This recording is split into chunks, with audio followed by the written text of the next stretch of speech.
कश्मीर का जो शैव मत है, उस शैव मत में वो कहते हैं कि जीव ईश्वर से भिन्न है जब तक अज्ञान है और जब तक उसकी अनंत लीन कर देने वाली भक्ति उत्पन्न नहीं हो जाती। ये उपासना का मार्ग है, पर थोड़ा भिन्न है। ये कश्मीर का जो शैव मत है, वो शैव मत ये कहता है कि तुम शिव के हो, शिव से हो, तो शिव से अलग कैसे हो सकते हो? शिव से हो कैसे? जैसे मिट्टी से घड़ा बनता है तो हम घड़े को मिट्टी से अलग नहीं कह सकते। घड़ा मिट्टी ही है, लेकिन अगर घड़ा का आकार हम देखते हैं तो आकार अलग है, लेकिन उसी मिट्टी से अगर सुराही बनी है तो सुराही का आकार अलग है, अगर उससे थाली बनी है तो थाली का आकार अलग है। थाली सुराही घड़े में कोई भी समानता नहीं है, पर थाली घड़ा सुराही का जो मूल है वो एक है, वो है मिट्टी। जैसे मिट्टी से भिन्न मिट्टी के बर्तन नहीं होते हैं, तो शैव मत ये कहता है कि शिव से भिन्न ये जगत भी नहीं है और शिव से भिन्न मैं भी नहीं हूं। इसलिए जब प्रारंभ करता है, जब शुरुआत करता है, तो शुरुआत होती है यहाँ से कि हम शिव का स्वरूप का ध्यान करते हैं। ब्रह्मा का उत्पन्न विष्णु के नाभि कमल से हुआ, पर विष्णु का जन्म किससे हुआ? उसके लिए शास्त्र कहते वो स्वयं से है, स्वयं सिद्धा है जो। इसी तरह महादेव किससे उत्पन्न हुए? तो कहा नहीं, महादेव किसी से उत्पन्न नहीं हुए, वह भी स्वयं अभिभूत और स्वयं ही अपना ये रूप बनाता है। जैसे एक का अणु से, जैसे एक परमाणु के जोड़ से जगत के तमाम ठोस स्थूल पदार्थ बनते हैं, अगर आपसे पूछा जाए अणु को किसने बनाया, तो आपका क्या उत्तर होगा? आप अगर विज्ञान के विद्यार्थी हैं, साइंस के स्टूडेंट हैं, कैसे बना अणु, कैसे बना? तो कहते हैं कि ये इसके बनने के विषय में वो इतनी ही चुप्पी साधते हैं, वो कहते बस वो है। थोड़ा और ज्यादा गहरा चले जाए तो फिर वो इलेक्ट्रॉन न्यूट्रॉन प्रोटॉन की बात आ जाती है। अगर पूछा जाए कि इलेक्ट्रॉन कैसे हुआ, तरंग है तो कैसे हुई? तो जैसे अणु परमाणु का होना और उनकी जो परस्पर कॉम्बिनेशंस होती हैं, उन कॉम्बिनेशन से स्थूल जगत की उत्पत्ति, स्थूल जो हम संसार देख रहे हैं, वो संसार अगर हम एटॉमिक बेस पर ले जाएं तो सब कुछ अणु है, सब कुछ एटम है और कुछ है ही नहीं यहाँ पर। साइंस तो ये भी कहती है कि जो कुछ हम ठोस देख रहे हैं वो वास्तव में ठोस है ही नहीं, वो तो सब तरंगे हैं। किसकी तरंगे? कहते हैं अणुओं की तरंगे।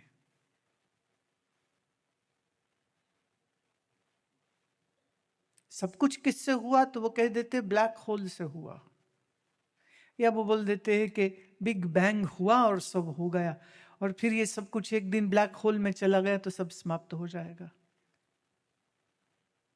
पर अगर कैसे कुरेद कुरेद करके पूछो तो वो उत्तर नहीं दे पाते।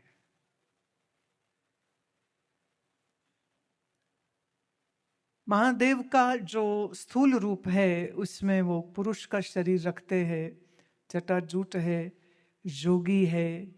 और सत्य तो ये है कि जितनी भी विधाएं इस देश में, भारत देश में, क्या एक्चुअली यहाँ से बाहर जाकर के सब जगह में जो समाई हैं, तो वो सब विद्याओं को देने वाले शिव हैं। तंत्र हो, मंत्र हो, संगीत हो, नृत्य हो, वो भौतिक विज्ञान हो या आत्मिक विज्ञान हो।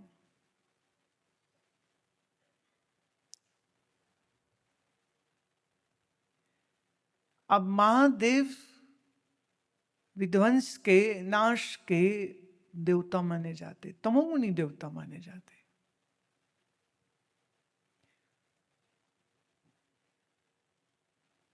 तो महादेव किससे हुए? वो कहते स्वयं से है।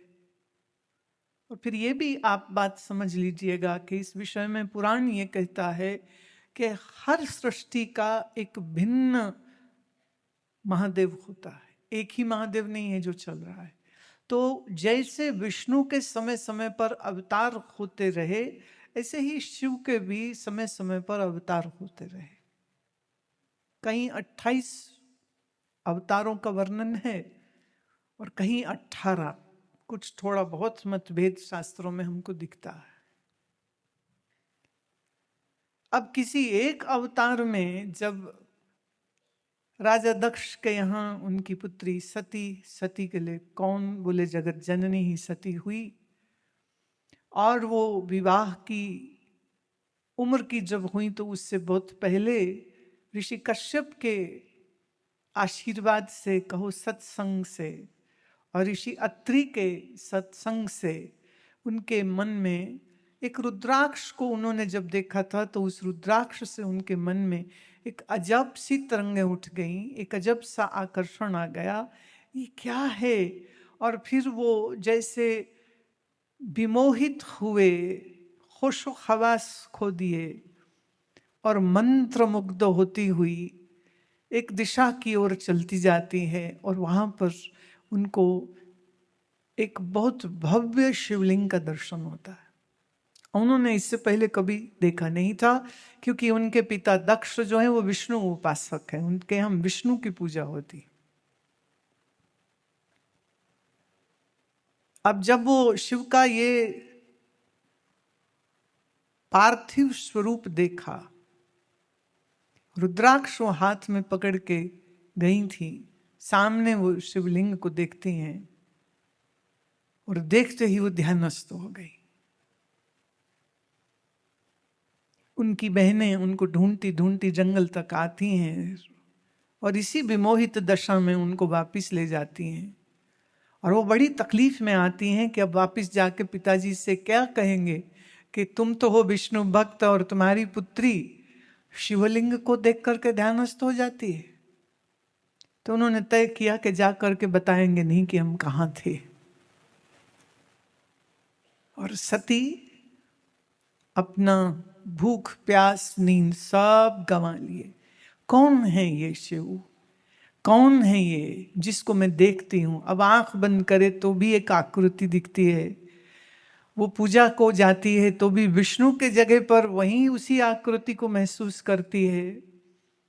और जब अपना संगीत का, नृत्य का अभ्यास करती है तो भी उसके अंदर एक अजब सी धुनी डमरू की उसको सुनाई देती है, तो बहुत परेशान होती है और प्रार्थना करती हैं कि क्या हो रहा है मेरे मन में। ख्याल रहे मनुष्य शरीर में आते ही, मनुष्य शरीर में आते ही मनुष्य शरीर की जो सीमाएं होती हैं, जो उसकी लिमिटेशंस होती हैं, वो लागू हो जाती हैं।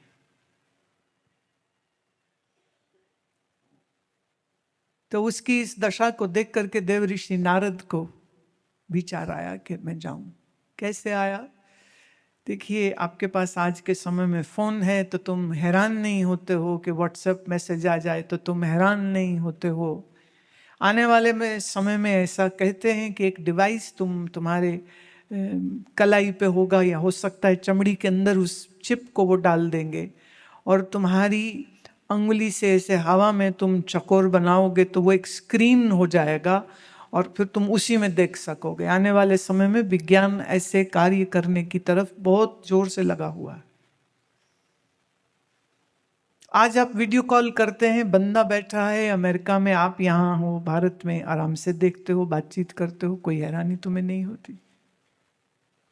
लेकिन ऋषियों का विज्ञान थोड़ा इससे और आगे है, वहां किसी एक्सटर्नल डिवाइस की भी जरूरत नहीं है। नारद अपने चित्त में देवी सती का चेहरा देखते हैं और वो जानते हैं कि सती के मन में क्या चल रहा है, और वो उनके महल में जाके खड़े हो जाते हैं। देव ऋषि से सती कहती है कि मुझको कुछ वार्तालाप आपसे करना है, क्या आप मेरे को थोड़ा एकांत में समय देंगे? नारद जी कहते हाँ निश्चित देवी, क्यों नहीं। ऋषि का कार्य है दूसरों की शंकाओं को निवृत्ति करनी, तुम्हारे शंका है तो निवृत्ति हम जरूर करेंगे, चलो। देवी उनको वो अपने कक्ष में ले जाती हैं, अपने कमरे में ले जाती हैं, आसीन कराती हैं, स्वयं चरणों में बैठती हैं। ख्याल करना कौन देवी सती है, पर देव ऋषि नारद के चरणों में बैठती। शिष्टाचार यही है। ब्रह्मा के मानस पुत्र हैं, महर्षि हैं, और ये जो हमारे गलत बयानी और गलत समझ की वजह से जो लोगों ने बना दी ये बात, समाज के एक ढर्रे ने, जिसको ज्ञानहीन मैं कहूंगी, कि नारद मतलब चुगली करने वाला, बिल्कुल असत्य है। और देव ऋषि नारद के साथ ऐसा शब्द लगाते हैं, आप पाप के भागीदारी हो जाएंगे, क्योंकि वो एक ऋषि हैं, ब्रह्मा जी के मानस पुत्र हैं। आप उनके लिए ऐसा अभद्र अपशब्द कैसे इस्तेमाल कर सकते? भूल से भी नहीं कीजिएगा, कभी भी नहीं कीजिएगा। जो करते हो तो उनको भी कहिए कि कृपया ऐसा शब्द का इस्तेमाल ना करें। देव ऋषि नारद उसी कोटि में हैं जिस कोटि में सप्त ऋषि हैं, बल्कि वो सप्त ऋषियों के भी अग्रज है।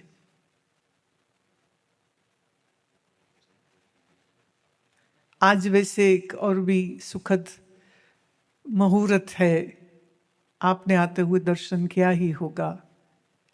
इस हॉल का नाम हमने सप्त ऋषि रखा था, पर चूंकि लोगों में जानकारी नहीं है, इसीलिए हमारे मन में यह था कि उन सप्त ऋषियों की हम प्रतिमा बनवा करके सबके दर्शन हेतु और ज्ञान हेतु हम रखें। और सप्त ऋषियों की आकाश में जो स्थिति है, उस तारामंडल में जो स्थिति है, ठीक उसी तारामंडल की स्थिति का जो ज्योतियां हैं, जो रोशनियां हैं, जो लाइट्स हैं, वो इसके ऊपर डाली जाएंगी। वो रात्रि के समय में आपको ज़्यादा दिखाई देगी, लेकिन आपके नेत्रों के सामने एक निश्चित रूप से जो शास्त्र में मैंने पढ़ा, जो मैं समझी, इसी बुनियाद पर उनकी ढील डौल कद काठी कैसी होनी चाहिए, तो मेरे चित्त में जैसी आकृति उनकी आई, वो आकृति को हमने एक चित्रकार के जरिए पहले कागज पे बनवाया और फिर एक मूर्तिकार से कहा कि अब इसकी आप हमको मूर्ति बना करके दीजिए।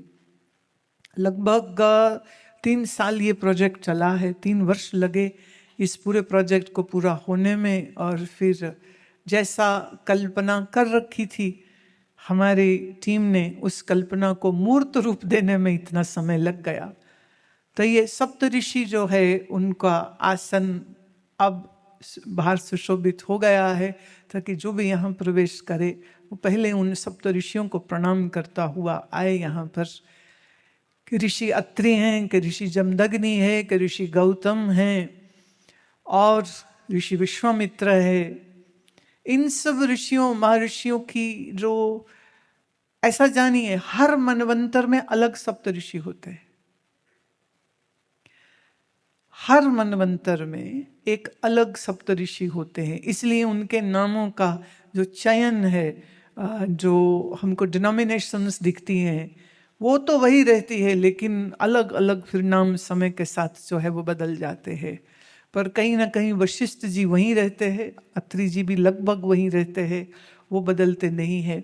वशिष्ठ, अत्रि, जमदग्नि, गौतम, इन सब ऋषियों से भी पहले देव ऋषि नारद है। तब उनके साथ अशब्द लगाना तो कितना ही बड़ा मूर्खता वाली बात हो जाती। देव ऋषि नारद से सती पूछती हैं कि मैं जब आंख बंद करती हूं तो एक आकृति है जो धुंधली मेरी आंखों पे आ जाती है। ऐसा लगता है जैसे कोई ऋषि हो, पर जो जटाजूट हो, पर कुछ सर्प दिखते हैं जो उसकी देह पर हैं, पर ये सब धुंधला है। और कमर पर जैसे कोई खाल बंधी हुई है, जैसे कुछ रुद्राक्ष धारण कर रखे हैं। ये मैं क्या देखती हूँ कि मैं सोने जाती हूँ तो मुझे डमरू का नाद सुनता है, और जब मैं ध्यान लगाने की चेष्टा करती हूँ तो मेरे ध्यान में विष्णु जी नहीं आते हैं। मैं चाहे विष्णु मंदिर में बैठी हूँ, मैं आंख बंद करती हूँ तो भी मुझे वही दिखता है, आंख खोलती हूँ तो भी वही दिखता है। ये कौन है? देव ऋषि ने कहा, देवी ये कोई और नहीं, देवादिदेव महादेव हैं जिनका दर्शन तुमको हो रहा है। कौन है वो? कहाँ है वो? कहते हैं तो वो सर्वत्र, परंतु भक्तों की भाव से और ऋषियों की तपस्या और उनके आवाहन से जहां जो तप कर लेता है वो वहीं प्रकट हो जाते हैं। कहती अगर ऐसी बात है तो फिर तो मैं उनका दर्शन करके रहूंगी। कैसे करते हैं तप, बताइए मुझको।